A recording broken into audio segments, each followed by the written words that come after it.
Karibu Tabora, karibu Toronto.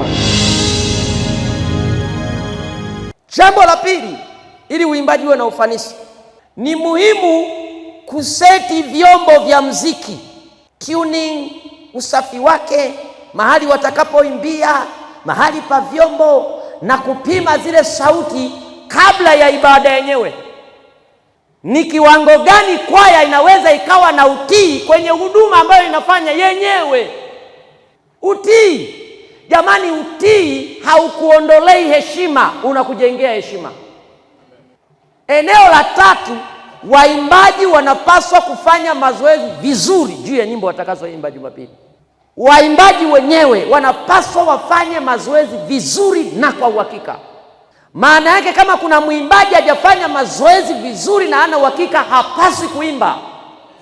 Anapaswa akae benchi, kwa sababu mwenyewe nafsi yake inamwambia si kufanya mazoezi. Unakuta mtu hajafanya mazoezi, hakuwepo wiki nzima, saa ya kuimba ukitajwa wimbo ambao anaujua, anakuja mbele ni kama experience. Hata wachungaji na wainjilisti hatuhubiri kwa experience, tunaomba. Ndiyo maana unajikuta uimbaji unakuwa hauna presence, hauna uwepo. Kwani kwa sababu dereva, na ni muhimu sana kuwa na walimu wa kwaya wanaokuwa na uelewa. Kuwa mwalimu wa kwaya sio tu kujua do re mi fa do do do. Mwalimu wa kwaya ni anatakiwa aijue kwaya vizuri na kuongoza watu vizuri. Mwalimu wa kwaya ni kioo cha kwaya. Akisimama hivi, kwaya nzima inasema haleluya, kwa sababu ni anayewa bring watu, anawafanya watu. Sasa mwalimu wa kwaya mwenyewe ana maneno, muone kaptula yako kama kichwa. Ni mwalimu huyo mmechagua. Anatukana mpaka kuna mama zake pale. Kwa vile yeye ni mwalimu wa kwaya, haangalii kama kuna watu hapa ni wazee lakini wanaimba. Muone umekuja tu. Unamwambia huyo mtu unaweza kuwa mkweo kesho kutwa.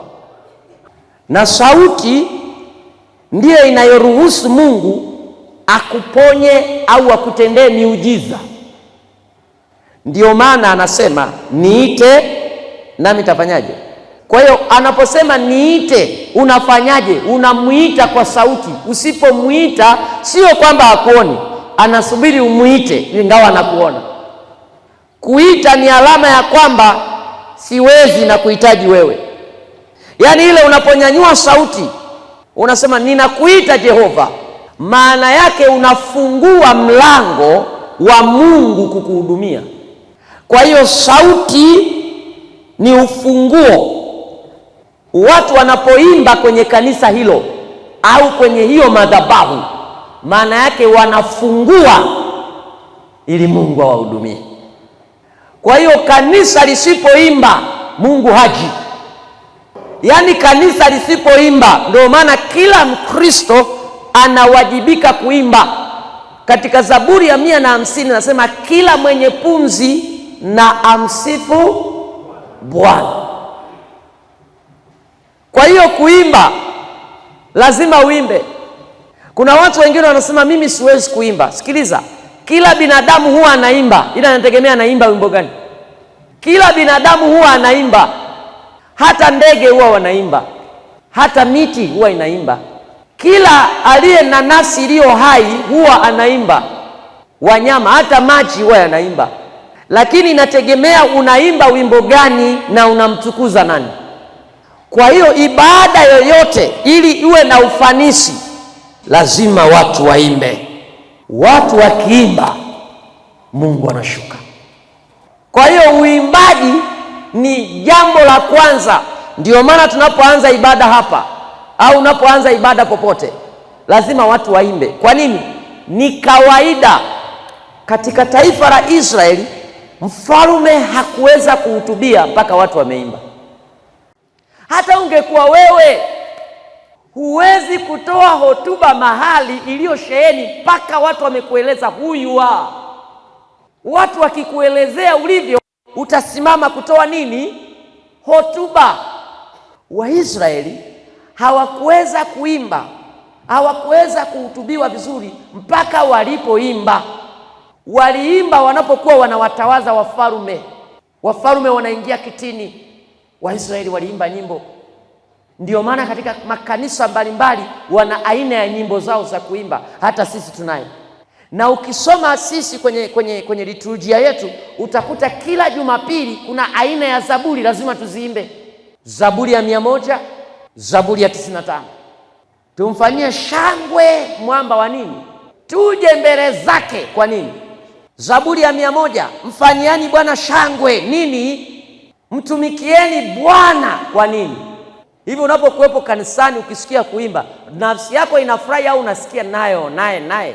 Ukisikia dada yangu hapo anakuambia mikono juu, mikono juu kwa Yesu, wewe unafurahia au unasema shetani kaingia? Ukisikia mtu anakuambia inua, unainua au unasema unajua this is not for me? Kwani watu kama hao hawapo makanisani? Watu ambao ukiwaambia twende tuinue mikono kwa Bwana hawainui. Ni kana kwamba Mungu anatukuzwa na masikini. Kwenye makanisa yetu watu wamekariri kwamba masikini ndio wanapaswa wamwimbie Mungu. Sio kweli. Sio kweli kwamba kwenye makanisa masikini ndio wamwimbie Mungu. No, kila mwenye pumzi anawajibika kumsifu Bwana. Hata kama una bilioni benki, hata kama una mapesa, unapaswa kumsifu Bwana. Walioelewa unaweza kumkuta mtu anasema mikono juu, mikono juu kwa Yesu, anainua mikono juu, alafu hela anazo na maisha anayo. Yaani ukifanya vizuri kwenye madhabahu ya Mungu lazima madhabahu ikuone tu. Nakwambia madhabahu haizuiliwi. Ngoja niwaambieni leo, hata kama unadhani mchungaji hakupendi kwenye huduma yako, usihangaike na pastor. Pastor atashughulikiwa na aliyemleta. You stay with your position. Kaa kwenye nafasi yako. Kaa kwenye nafasi yako sawa sawa. Mimi nakwambia hakuna kinazuia baraka yako. Hakuna askofu, hakuna mchungaji, hakuna yeyote. Unalalamika bure, it is you, ni wewe. Siwezi kuacha kuimba. Nataka kukusaidia wewe ambaye wewe unajikwaa. Mimi nakwambia hivi, shida ni wewe, madhabahu haiwezi kukuzuia wewe. Na leo nazungumza na waimbaji wa kanisa hili Baba Canon, wale wanaotaka kuimba. Wale wasiotaka kuimba, aishivyo Mungu wa mbinguni, baada ya hapa tutafanya maombi, lazima waondoke. Sasa ukisemaga hivyo watu wanachukia. Unakaaje na mtu ambaye hazalishi kwenye biashara? Kama haizai, wewe utaendelea na hiyo biashara? Biashara haizalishi. Una maana gani kukaa na mtu anajua, labda anajua gitaa au anajua kinanda au anajua si nini au anaimba solo, alafu hasaidii kanisa? Una maana gani kukaa naye? Si bora kae kwenye benchi huko, awe na waumini kama wa kawaida?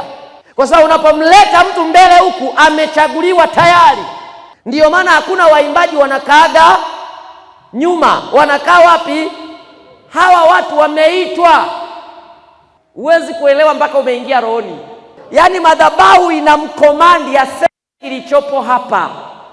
Kwa hiyo ile amani anayoitoa wala usiipokee kizembe, ipokee kwa mikono miwili. Kuna watu wanafeli kwenye maisha yao kwa sababu anamwangalia mchungaji au mtuhani au mtumishi kwa namna ya kibinadamu. Katika maisha yako never, acha kabisa kumwangalia mtumishi.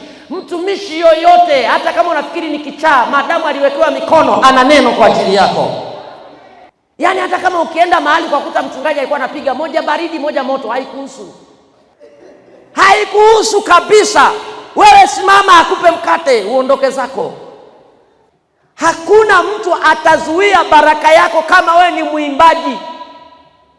Hata kama kwenye kwaya kuna mtu anakuchukia, anakusema, anafanyaje, usishughulike naye. Shughulika na madhabahu iliyokuita. Usielekeze macho yako kwa watu, utakufa kabla ya siku zako. Elekeza macho yako kwenye msalaba. Sasa napozungumza juu ya uimbaji wenye ufanisi, kuna mambo ya kuangalia kabla hujaanza kuimba.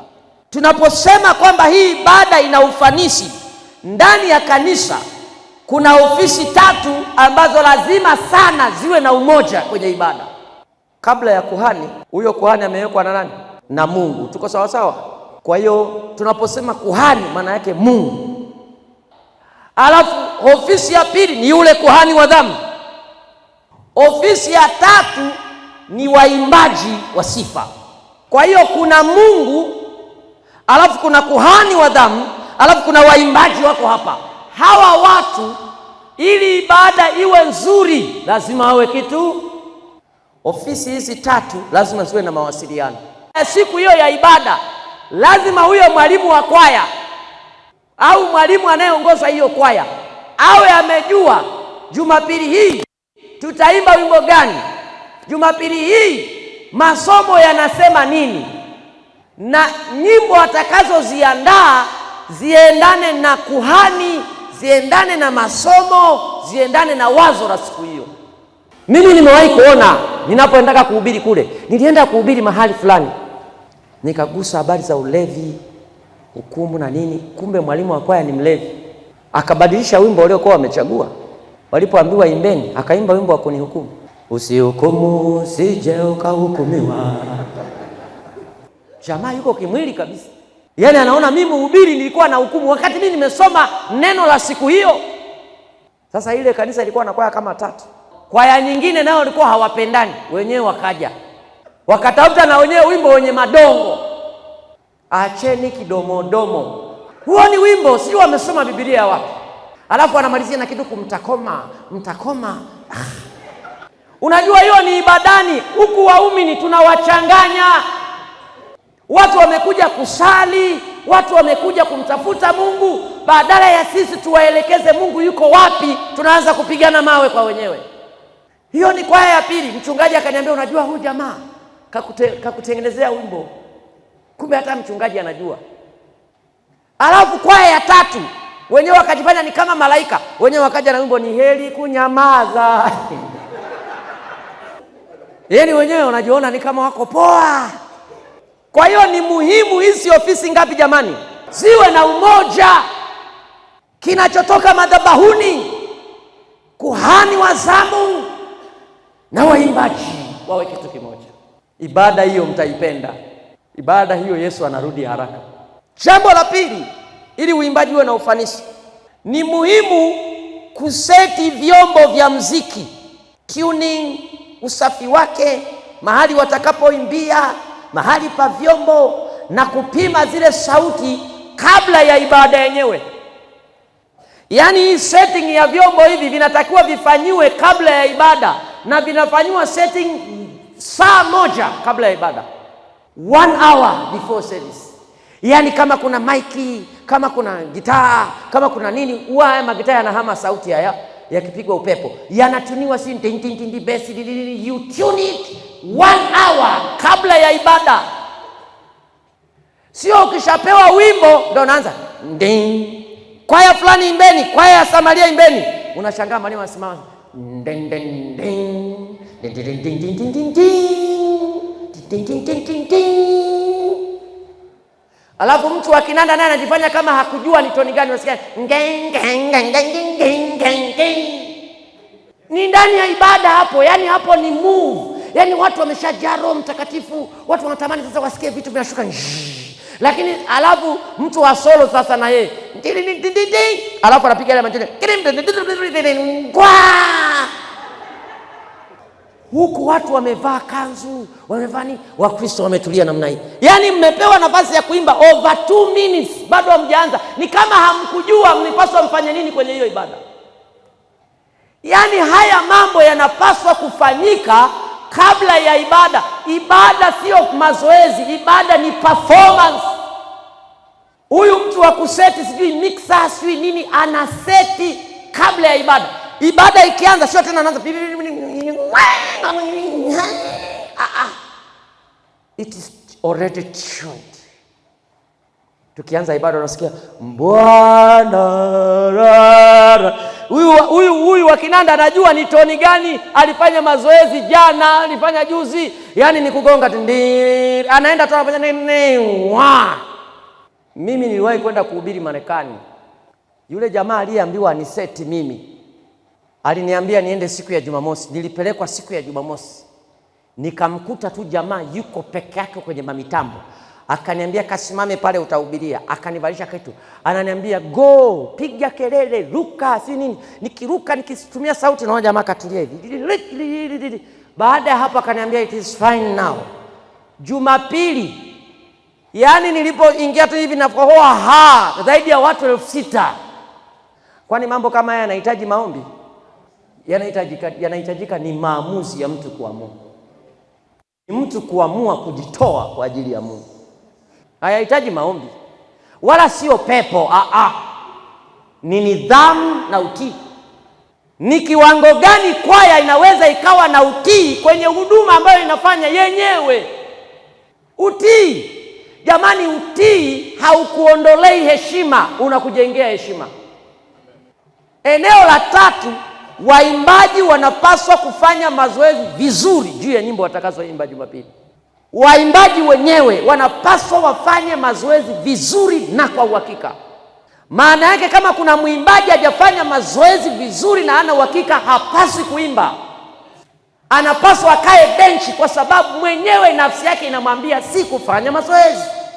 Unakuta mtu hajafanya mazoezi, hakuwepo wiki nzima, saa ya kuimba ukitajwa wimbo ambao anaujua anakuja mbele, ni kama experience. Hata wachungaji na wainjilisti hatuhubiri kwa experience, tunaomba. Ndio maana kila saa tunapiga nini? Mungu nisaidie. Hatuhubiri kwa experience. Hata kama umeenda Biblia na Biblia, gospel sio kitu cha experience. Ni neema ya Mungu ikushukie ili uifanye kazi ya Bwana. Yaani mtu hamjui jana alikuwa wapi, anambia shika mic. Ndio maana unajikuta uimbaji unakuwa hauna presence, hauna uwepo. Kwani kwa sababu dereva, na ni muhimu sana kuwa na walimu wa kwaya wanaokuwa na uelewa. Kuwa mwalimu wa kwaya sio tu kujua do re mi fa do do do. Mwalimu wa kwaya anatakiwa aijue kwaya vizuri na kuongoza watu vizuri. Mwalimu wa kwaya ni kioo cha kwaya. Akisimama hivi kwaya nzima inasema haleluya, kwa sababu ni anayewa bring watu, anawafanya watu. Sasa mwalimu wa kwaya mwenyewe ana maneno, muone kaptula yako kama kichwa. Ni mwalimu huyo mmechagua. Anatukana mpaka kuna mama zake pale. Kwa vile yeye ni mwalimu wa kwaya, haangalii kama kuna watu hapa ni wazee lakini wanaimba. Muone umekuja tu. Unamwambia huyo mtu unaweza kuwa mkweo kesho kutwa. Walimu wa kwaya bwana siwe. No, mwalimu wa kwaya yupo kuifanya kwaya ifikie malengo with all ages. Ule umri wa watu wote lazima ujue unawamanage vipi. Kuna vijana, kuna watu wote wanaruhusiwa kuimba. Kuna mtu ana wajukuu pale Singida pale Manyoni, kuna mtu anaimba yeye, mtoto wake akaimba, mjukuu akaimba, mtukuu akaimba. Kwaya hiyo. Sasa lazima ujue ni lugha gani mwalimu wa kwaya lazima amjue kila mwimbaji na anamrekebishaje anapokosea. Waimbaji ni kama wanajeshi. Macho yao yanakuwa kwa kuhani. Macho yao ni madhabahuni. Kwa hiyo kuhani kama anahubiri, kuhani anafanyaje? Wanalala naye. Yaani wanakuwa naye kwenye ulimwengu wa roho. Sio mwimbaji anakuwepo ibadani, yeye anaona ni kama hahusiki. Na wakati fulani baba kanoni, kwa kuwa wewe upo leo na wewe ni sabdini, tusaidie. Kuna baadhi ya wachungaji hawaoni kama kwaya ni vitu vya maana. Wapo wachungaji, unaona kwaya fulani tuburudisheni. Yaani si tumeacha familia, tumeacha watoto, tumekuja kuburudisha. Mimi nimeitwa sana hayo majina. Fulani tuburudishe. Baba tusaidie. Na wengine kwaya ikianza kuimba hata wimbo haujamaliza, basi inatosha. Hii nayo ni sehemu ya raha yetu. Yaani unajua mwimbaji anakuwa ameacha nyumbani kwake, ameacha vitu gani kule, anakuja ibadani. Sasa umempa wimbo tu, sasa ndo anaanza kujiweka sawa. Inatosha. Inawafanya waimbaji wanasema hasa siku zote tumefanya mazoezi. Kwa baadhi fulani, wakati fulani, madhabahu lazima zitambue waimbaji ni watenda kazi wenzao. Waimbaji ni huwezi kuwatenga. Ukisoma Biblia, wana wa Asafu katika ufalme, Daudi aliwatengea mahali maalum pa kukaa na walikuwa wanaimba. Yaani huwezi kuwatenga waimbaji na madhabahu milele. Na ndio maana ukienda sasa, sizungumzi tu hapa Tabora, hii nazungumzia strategy. Mimi nafanya kazi kimataifa baba Sabdini. Hii ni tatizo la makanisa ya Kiafrika. Waimbaji wengi Na ndio maana unaona hao waimbaji single, hawa moja moja wanaamua kujitafutia hata baba yake pembeni, kwa sababu hataki msogelea mchungaji wake ampokee. Kwa unakuta muimbaji anaimba, lakini ana mchungaji wake yuko kule, yani hawajiconnect. Kwa hiyo pia ni ya kuangalia wakati fulani. Sasa hii utatusaidia wewe kutupelekea wengine. Wakati fulani mchungaji anapoandaa ibada Jumamosi, tembelea hata kwaya wanapofanya mazoezi, naambia nimekuja kuwaombea, Bwana wabariki, Bwana watie nguvu, kesho tutakuwa pamoja. Unaenda kwaya nyingine, oh haleluya, nawaombea, nawapenda, kesho tutakuwa pamoja. Unaenda kwaya kama una kwaya 4, oh haleluya, unaendeleaje, nawapenda, alafu nawaambia namuona Mungu anakwenda kutembea nasi. You are connecting service, una connect ibada ya Jumapili. Lakini wakati fulani waimbaji wenyewe pia wanapaswa kujiunganisha na madhabahu. Lazima ujue baba yako ni nani. Baba ni baba, awe ana chongo. Yaani kuna vitu unaweza chagua duniani, lakini huwezi kuchagua baba, huwezi kuchagua mama, huwezi kuchagua eneo la kuzaliwa. Yaani siku ya kuzaliwa, kliniki mama atakakoelekea ndo unazaliwa huko Nehemia. Wewe unataka, utaki. Na ndio maana ulizaliwa mahali alikoelekea mamako. Na mimi nilizaliwa mahali alikoelekea mamangu. Kwa hiyo wakati fulani waimbaji pia ni lazima kujiconnect. Kazi ya mwalimu wa kwaya, kazi ya viongozi wa kwaya ni lazima pia kuiendea madhabahu, kujiconnect nayo pia. Mwalimu wa kwaya umeendaje kwenye madhabahu? Baba, sisi kesho tuambie kuna somo gani la wiki. Ongea kama leader. Jiconnect na madhabahu. Sio atatutafuta tu. Kwenye huduma ya Mungu hatukomoani. We are all going there. Wote tunaenda pale. Baba kanoni, kama kuna watu ni hatari, ni wacheza vyombo. Wana maringo, wana viburi, wanasumbua, ila sio wa hapa sio wako vizuri. Wanasumbua. Yaani mtapanga ziara. Anajua kabisa kwamba yeye anajua kucheza solo vizuri, anajua kucheza kinanda vizuri, anajua kukunga hachi kwa maksudi, ili mpigie nini? Simu. Anaumwa simu na nauli hapo sasa. Alafu akija anakuja hivi ndo mnaimbaje sasa? Wewe mzee Majengo, hiyo sauti gani hiyo? Wakati wewe ndio umetuma nauli aje. Kwa hiyo usipoelewa, usipojua, usipojipanga vizuri, sasa wale watu wa vyombo huku wote wakamwashe. Nikamwambia naomba mnipe jambo hili, naomba mnipe muda, alafu nitawaletea majibu wanakwaya. Mimi si mnaniamini, ndio mwinjilisti, nipeni muda, alafu naomba msiseme chochote juu ya mchungaji. Mimi nikaenda nyumbani. Waimbaji wengi hawana mahusiano na madhabahu. Mimi nikienda kwenye parish huko nikawauliza wachungaji, hivi waimbaji waliwahi kuja hata kukutembelea? Acha hujaumwa hujafanya tu, wakaja kukutembelea. Soma Biblia yako usomavyo. Madhabahu yoyote inadai connection, hata ya mchawi.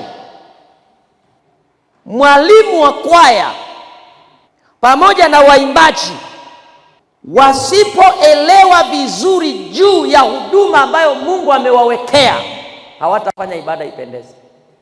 Na leo unaweza ukakuta ibada nyingi waimbaji hawako connected na hiyo ibada. Kuna mambo ambayo mwimbaji anapaswa kufanya kabla ya ibada. Mmoja ni kujiombea mwenyewe. Jiombee, ujiweke wakfu. Hiyo sauti iweke wakfu, kujiombea mwenyewe. Kwa maana hiyo waimbaji wanapaswa wajiweke wakfu kwa ajili ya ibada. Alafu jambo la pili waimbaji ambacho wanapaswa wafanye kwenye ibada ni kuhakikisha ya kwamba wanachagua nyimbo zitakazowafanya Wakristo wakutane na Mungu, sio wakutane na wao. Waimbaji wanapaswa kufika ibadani wote nusu saa kabla ya ibada. Mwambie jirani yako nusu saa kabla ya ibada. Yaani mwimbaji yoyote anapaswa kufika kwenye ibada, hiyo ibada ya siku hiyo, nusu saa kabla ya ibada. Hiyo ni kimataifa kabisa. Wacheza vyombo wanapaswa kufika ibadani saa moja kabla ya ibada. Kwa nini saa moja? Ili watuni, ili waangalie vyombo vimekaje. Kwa maana hiyo wacheza vyombo wakifika saa moja kabla ya ibada, wanatuni, vitu vyote vinakaa sawa. Nusu saa kabla ya ibada waimbaji wote wameshakaa, wakiwa kwenye sare, wakiwa tundi, wakiwa wamevaa roho ya ibada tayari wamejiombea, tayari wamejiweka wakfu, tayari wanasema Bwana, sisi tunajidhabihu kwa ajili ya huduma. Nataka nikuambie hiyo ibada siku hiyo moto wa Mungu utalipuka namna hiyo. Karibu Tabora, karibu Toronto.